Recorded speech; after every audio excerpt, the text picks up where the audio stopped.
नमस्कार मित्रों, राधे राधे। हमारे YouTube चैनल में आपका हार्दिक अभिनंदन है। कल हमने एक प्रकरण शुरू किया था और उस प्रकरण का नाम था मित्रों उपसर्ग प्रकरण। उपसर्ग को आपको पता है कि संस्कृत में जो अव्यय शब्द है उसमें रखा जाता है, और कल हमने पढ़ा था कि जो उपसर्ग है उनकी संख्या जो संस्कृत में है वो कितनी है, 22 यानी द्वाविंशति। तो ये आप प्रश्न याद रखें। फिर मैंने आपको बताया था कि कल जो उपसर्ग हमने पढ़े उनको एक बार आप फटाफट बोल सकते हैं। प्रे, प्रा, अप, सम, अनु, औ, निस, निर, दुस, दुर, वी, आंग, नी, अधि, अति, अपि, सु, उत, प्रति, परि, अभि और उप। इस प्रकार मित्रों आप इनको आप समय रहते याद कर लें, और आपको बता दिया गया है कि इनको अगर आपने याद कर लिया तो हमारे जो संधि है और जो समास प्रकरण है वो बहुत ही इजी सरल हो जाएगा। इसलिए आप इनको कंठस्थ करें। आपको बता दिया गया है कि पहले ये जो चार है इन्हें आप याद करें, यानी प्रे, प्रा, अप, सम। फिर आपको बोलना है अनु, औ, निस, निर, दुस, दुर, यहां तक। उसके बाद में वी, आंग, नी, फिर अधि, अति, अपि, फिर सुत और फिर प्रति, परि, अभि, उप। मित्रों आप इसको मात्र 4.5 सेकंड में बोल सकते हैं। प्रे, प्रा, अप, सम, अनु, औ, निस, निर, दुस, दुर, वी, आंग, नी, अधि, अति, अपि, सु, उत, प्रति, परि, अभि और उप। तो इस प्रकार आप इनको कंठस्थ कर लें, और ये ध्यान रखें कि उपसर्ग है उनमें जो मात्रा है वो छोटी ही रहेगी। बड़ी मात्रा करने की आप भूल बिल्कुल भी ना करें। अब मैं आपको बताने जा रहा हूं कि प्रे जो है उसका जो सही अर्थ होता है वो होता है अधिक या फिर श्रेष्ठ। इसके हम एक या दो उदाहरण साथ में लेंगे, और उन उदाहरणों के अंदर मैं सबसे पहले ले सकता हूं कि एक संधि में भी आपको मैं बताऊंगा प्रे, धन, एज, ते। तो इसके अंदर प्रे उपसर्ग है और एज, ते जो एज ए से शुरू होने वाली धातु है। तो मित्रों इसको आप ध्यान दें कि ये किस संधि का उदाहरण है। मित्रों यह है पर रूप जो संधि है उसका उदाहरण है। जबकि आपको लगेगा कि ये वृद्धि होगी, लेकिन यहां पर वृद्धि नहीं होती है, और यहां पर जो शब्द बनेगा वो बनेगा प्रेजते। इसी प्रकार अगला हम लेते हैं परा। परा का मतलब होता है पीछे या फिर उल्टा या फिर विरोध, निषेध आदि भी इसका होता है। जैसे आप संस्कृत में शब्द पढ़ते हैं या हिंदी में पढ़ते हैं पराजय, या फिर आप शब्द पढ़ते हैं पराजयते। यानी ये जो भी शब्द हैं इनको अगर आप गौर से देखोगे तो इसके अंदर क्या मिलेगा, आपको परा उपसर्ग मिलेगा। जबकि आपको यही शब्द दे दिया जाता है कि परोपकार का संधि विच्छेद करो, तो आप इसमें थोड़ा ध्यान दें कि इसका जब संधि विच्छेद करोगे तो सबसे पहले आपको धन का प्लस का चिन्ह लगाना है, उसके बाद में एक इधर वाला शब्द और फिर इधर वाला शब्द। तो आप चाहे पहले वाला शब्द पढ़ लें या फिर दूसरा, दोनों शब्द अच्छी तरीके से सार्थक होने चाहिए, यह भी ध्यान दें। और यहां पे हम देखते हैं कि पर यानी दूसरा, और उपकार यानी दूसरों का उपकार करना या फिर दूसरों की भलाई करना किसके तहत रखा जाता है, परोपकार के तहत रखा जाएगा। फिर अप अप का जो अर्थ होता है वो होता है हीनता। क्या अर्थ होता है? हीनता। या फिर आप इसको लिख सकते हैं न्यूनतम, या फिर आप इसका अर्थ ले सकते हैं बुरा। तो इसका आप अगर उदाहरण लेते हैं तो आप लिख सकते हैं अपव्यय। आप इसके उदाहरण में ले सकते हैं मित्रों अपवाद, और आप लिख सकते हैं अपमानम। जितने भी उदाहरण हैं हम संधि में पढ़ते रहेंगे, इसलिए मैं यहां पर उदाहरणों की जो संख्या है वो बहुत ही कम ले रहा हूं। उसके बाद में हम लेते हैं प्रे प्रा अप, अगला लेते हैं हम सम, जो हमारे संधि की दृष्टि से बहुत ही इंपॉर्टेंट। और सम का मतलब होता है अच्छा, या फिर सात, या फिर संपूर्ण। तो इसमें हम जो उदाहरण लेंगे उन उदाहरणों के अंदर हम लिख सकते हैं संगति, या फिर इसी के उदाहरण में अगर हम आगे लेते हैं तो हम लिख सकते हैं समारोह, या हम लिख सकते हैं संतोष। अगर आपको संधि विच्छेद का कहा जाता है इसमें, तो यहां पे ध्यान दें, ये हम संधि में इसका नियम विस्तार से पढ़ेंगे। और मैं यहां पे बता दूं कि एक छोटा सा नियम है, उसे आप याद रखना कि में के बाद में अगर के से लगा करके क, च, ट, त और पे वर्ण आता है, तो ये में जो अगला वर्ण है उसके पंचम वर्ण, यानी क का पंचम क्या होता है अंग, चे का क्या होता है ये, टे का क्या होता है ण, ते का क्या होता है न, और पे का क्या होता है मैं, इसके अंदर ये बदल जाएगा। तो यहां पे देख लें आप, यहां पर जो आया है ये सामने क्या है ते वर्ण है। इस संगति शब्द को हम ऐसे भी लिख सकते हैं, और शुद्धता की दृष्टि से अगर देखा जाए तो इस शब्द को सही कैसे लिखा जाएगा, ऐसे लिखा जाएगा। ये दोनों ही है। अगर पूर्ण रूप से शुद्ध पूछा जाता है तो यह है संधि की दृष्टि से, नहीं तो इसको भी स्वीकार किया जाता है, दोनों ही शुद्ध है। अब इसमें कई अलग अलग जो अपना वक्तव्य रखते हैं वो कहते हैं नहीं ये गलत है, कई कहते हैं ये गलत है। अगर संधि के नियम से देखा जाए तो ये सही है, ये गलत है, और संधि से अगर दृष्टि से नहीं देखा जाए तो इस शब्द को भी भाषा के अंदर स्वीकार किया गया है। तो इसलिए मैं यहां पे आपके क्लियर कर देता हूं। उसके बाद में अगला हम चलते हैं, और वो है हमारा अनु। मित्रों, अनु का मतलब होता है पीछे। अनु का मतलब होता है पीछे, या फिर इसका आप जो अर्थ है वो ले सकते हैं प्रतीक। समास में हमारे इसका महत्वपूर्ण स्थान रहेगा, इसलिए आप इसको एक बार जो अर्थ है उसको जान लें। और इसका अगर हम उदाहरण लेते हैं तो हम ले सकते हैं अनुच्छेद, या फिर आप ले सकते हैं अनुज।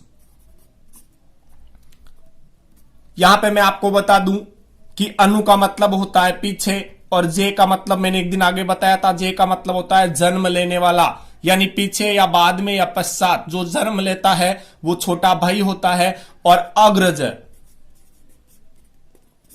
ये क्या होता है बड़ा भाई। अग्र यानी आगे, जन्म लेने वाला जिसे किस नाम से जाना जाएगा, बड़ा भाई के नाम से जाना जाएगा। उसके बाद में हम अगला लेते हैं औ। औ का मतलब होता है समझना, या फिर नीचे। ध्यान दें, पीछे और नीचे दोनों में मात्रा मित्रों बड़ी होती है। कई विद्यार्थी जो भूलवश अशुद्धता के कारण क्या लिख देते हैं, पी को छोटा लिख देते हैं और नी को भी छोटा, क्योंकि वो कहते हैं नीचे। ये शब्द होता है नीचे, नी बड़ा, पीछे पी बड़ा। तो इसलिए भाषा में शुद्धता बहुत जरूरी है, इसलिए आप विशेष ध्यान रखें। तो यहां पे हम लिख सकते हैं, जो इसका उदाहरण है हम लिख सकते हैं अवमानना, अवहेलना, या फिर हम लिख सकते हैं संस्कृत का शब्द अवगच्छति। तो इस प्रकार आगे हम लेते हैं औ के बाद में निस। निस का मित्रों जो अर्थ होता है वो होता है बाहर, रहित या फिर निषेध। और इसके अंदर आप लिख सकते हैं निष्कर्ष, या फिर आप इसी के तहत लिख सकते हैं निश्चल। यह भी हम संधि के अंदर पढ़ेंगे और मैं इसका एक बहुत ही शानदार ट्रिक बताऊंगा, तो इसलिए आप हमारे चैनल से जुड़े रहें, लाइक करें, सब्सक्राइब करें और बेल वाला आइकन जरूर दबाएं ताकि प्रत्येक वीडियो के जो नोटिफिकेशन है वो आपको समय समय पर मिलते रहें। उसके बाद में हम लेते हैं निर। अगला कौन सा है? निर। निर का मतलब ही होता है बाहर, रहित या फिर निषेध। और इसका हम उदाहरण ले सकते हैं मित्रों, निर्गम, दुर्गम, जो भी, या फिर आप लिख सकते हैं दुराचार। यहां पे दूर का मैंने ले लिया है तो इसलिए यहां पे आपको पहले ही बता दूं कि यहां पे आप लिख सकते हैं निर्मम आदि। आप यहां पर लिख सकते हैं निर्मम, या फिर आप यहां पे लिख सकते हैं निर्मल, निर्मलम, या फिर आप यहां पे लिख सकते हैं निराकार यानी बिना आकार का। तो इस प्रकार आप ये जितने भी आपको यहां पर आप 1, 2, 3, 4, 5, 6, 7 और 8 उपसर्गों का हम यहां पर पढ़ चुके हैं, तो इसलिए आप इनको अच्छी तरीके से देखें और किस प्रकार ये बन रहे हैं उस पर भी आप ध्यान दें। इसको आपको संधि के तहत विस्तार से बता दिया जाएगा। फिर मित्रों 9 नंबर पर हम लेते हैं दुस, जिसका मतलब होता है कठिन या फिर बुरा। इसका उदाहरण हम लेते हैं तो दुशासनम, दुस्साहस है। यहां पे आप और भी लिख सकते हैं जैसे दुश्चरित्रम। यह भी मैं बता दूं मित्रों कि यहां पे दुस होता है, उसके सामने अगर आपके यहां पे छ और से आए तो ये से किस में बदल जाता है? इसमें बदलेगा। यहां पे ट, ठ और से आता है तो ये से किस में बदलेगा? इसमें बदलेगा। और त, थ और से आता है तो ये से किस में बदल जाएगा? इसमें बदल जाएगा, अर्थात इसमें ही रहेगा। तो इसलिए यह भी एक नियम है संधि में, जो अभी आप यहां पे समझ लें कि ये से के सामने कौन से वर्ण आते हैं उसके अकॉर्डिंग ये रहते हैं। जैसे हम यहां पे उदाहरण लिया, देखो ये से कौन सा था? ये। अब आपको पूछा जाता है ऑप्शन में ये भी होता है, ये भी होता है, तो आपको कौन सा करना है? ये करना है। क्यों? क्योंकि उपसर्ग के अंदर ये दुस होता है, ने कि ये होता है। फिर आगे लेते हैं दूर। वो दूर जिसमें दू की मात्रा बड़ी होती है, ये दूर नहीं है मित्रों, ये दूर है, जिसका भी कठिन और बुरा होता है। और इसका उदाहरण हम ले सकते हैं दुर्जन्म, दुराचार। दूर का मतलब बुरा और आचार यानी आचरण। जिसका बुरा आचरण होता है उसे दुराचारी या दुराचार के नाम से जाना जाता है। फिर विशिष्ट या फिर रहित, विशेष, विजयते, जो भी शब्द है विशिष्ट भी इसके तहत आता है। फिर आंग जिसका आ शेष रहता है, और तक या प्रियंतम, जैसे शब्द आता है आजन्म, आगछति, तो आजन्म का मतलब क्या हुआ? जन्म पर्यंत। आमरण तो मरण पर्यंत। यह हम संस्कृत में जो हम समास पढ़ेंगे उसके अंदर इन उदाहरणों को लेंगे, इसलिए मैं यहां पे विस्तार से नहीं बता रहा हूं। नी जिसका मतलब होता है नीचे या फिर बिना, इसके उदाहरण हम ले सकते हैं निषेध या फिर निगम। फिर अधि, समीपता, प्रधान, अधिकारे, अध्यादेशे आदि उदाहरणों को हम इसके अंदर रख सकते हैं। अगला आता है अति। ध्यान दें, अधि, अति, नी को हम एक उदाहरण यहां पे ले लेते हैं न्यून। तो मित्रों ध्यान दें, ये अगर आपको कभी पूछ लिया जाता है तो इसका संधि विच्छेद होता है नी धन ऊने। इसमें यण संधि है और यहां पे ई का क्या बन जाएगा? ये। अब देखो आप, ने ई का क्या बना, ये, और ये कैसा बना, ऐसा। आगे मात्रा किसकी जुड़ रही है, ऊ की, तो ऊ की मात्रा जब जोड़ेंगे तो बड़ी ऊ और उसके बाद में न, तो इस प्रकार ये शब्द बन जाता है। फिर यहां पे हमने पढ़ा था कि ये जो तीनों है, अगला चौथा है, ये चारों किसके उदाहरण है, यण संधि में या फिर इसको दीर्घ संधि में भी आपको उदाहरण देखने को मिलेंगे। तो यहां पर अगला हम लेते हैं अति, जिसका मतलब होता है अधिक या परे। तो अत्यल्पम, अत्यधिकम, अत्यावश्यकम, इसके उदाहरण मिलेंगे आपको। और वही सेम सिस्टम है। मैं यहां पे बता दूं, एक उदाहरण ले लेता हूं कि आपको पूछ लिया जाता है अतीव, इसका जो अतीव, ये ईवे नहीं होगा क्योंकि यहां पे इसका जो उदाहरण हम लेंगे वो क्या हो जाएगा, संधि विच्छेद अति धन इव। तो इस प्रकार क्या हुआ, ये ई और यहां पर ई किस में बदल गया, दीर्घ वर्ण में बदल गया, इसलिए यहां पे कौन सी संधि है, दीर्घ संधि है। फिर आगे चलते हैं हम अपि, जिसका मतलब भी, अपितु, अपिधानम। ध्यान दें मित्रों, अपिधानम का मतलब होता है ढक्कन, और अपिहितम का मतलब होता है ढका हुआ। दोनों आप ध्यान दें, हिंदी में कई बार अपिदान शब्द लिखा हुआ होता है, उसका मतलब होता है ढक्कन, जो हम किसी वस्तु के ऊपर उसको ढकने के लिए लगाते हैं। और अपिहितम या अपिहित का मतलब है उसको ढका हुआ, जो ढकी हुई वस्तु है वो क्या कहलाएगी, अपिहित। फिर है सु, जिसका मतलब होता है अच्छा या फिर सुंदर। सुता यानी पुत्री, सुप्त, सुगम, स्वागतम, ये किस में रखे जाएंगे, सु जो उपसर्ग है उसमें रखे जाएंगे। फिर अगला है उत, ऊपर या फिर ऊंचा। तो इसका जो उदाहरण होगा वो क्या होगा, उत्कर्ष है, उद्भव है। फिर प्रति, विपरीत, उल्टा, प्रत्येकम, प्रत्युपकारी, इसके उदाहरण हो जाएंगे। परि, चारों ओर, पर्यावरणम या फिर प्रतिबास्ते, इसके उदाहरण हो जाएंगे।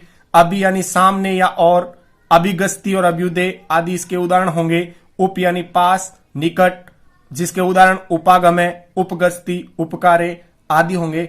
धन्यवाद मित्रों। इसी प्रकार आप इस वीडियो को आगे से आगे शेयर करते रहें, लाइक करें, सब्सक्राइब करें और घंटी वाला बटन जरूर दबाएं। धन्यवाद।